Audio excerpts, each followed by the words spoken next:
Today I want to talk to you about using a shoulder harness or an adaptive release. As you can see, I'm missing my right arm, and so to shoot my bow, I wear a release on my shoulder that I use to shoot my bow. This right here is my shoulder harness. A lot of the work I did myself, but depending on your skill level and your contacts and people that you know, you may want to get some of this made by either a machinist or perhaps someone that is pretty handy. The shell that you create does not necessarily have to be this big and bulky and strong. It just needs to be something that you can mount your release to and that fits comfortably on your shoulder. My shell is made out of fiberglass. My dad and myself actually shaped fiberglass on my shoulder and then cut it out to fit. The way that the shell fits on my shoulder is just like any type of shoulder pad, but this fits on my shoulder. What that does is it gives me a firm anchor point to mount my release. You can see I have a strap here that I wear a belt that this secures to. The release itself can be done numerous different ways. This just happens to be the way that I did it.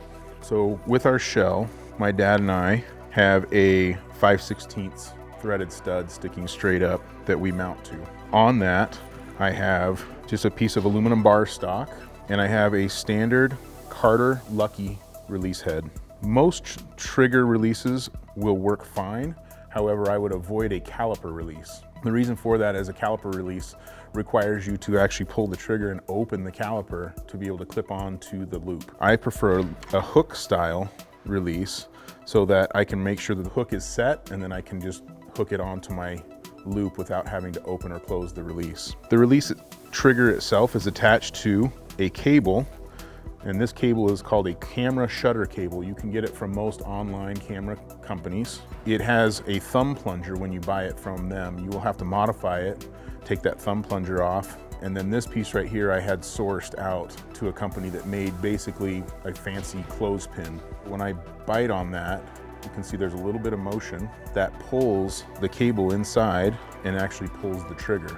I shoot right-handed. I put it on my left side so that my string on my right side of my face isn't interfering. I put this on my left side, hook in, I draw back. When I bite down on this, it's gonna release this hook. So at full draw, I bite down and that releases the hook. The only other tricky parts of this whole setup was really just having the access to the machines and the know-how to be able to make the aluminum bar, mount the release head, mount the cable, etc. All right, I've got my harness on. You can see I've got my strap here attached.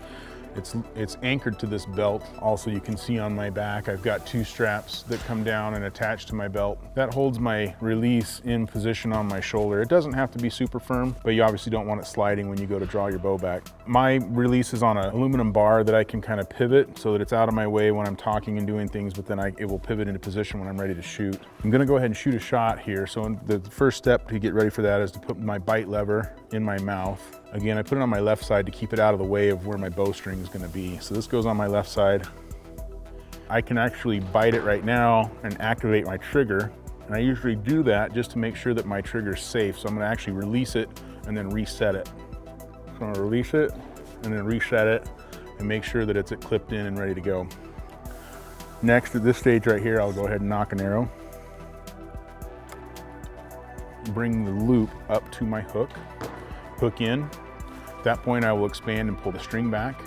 And then when I'm aimed and ready, I will bite down on the bite lever, which will release the string.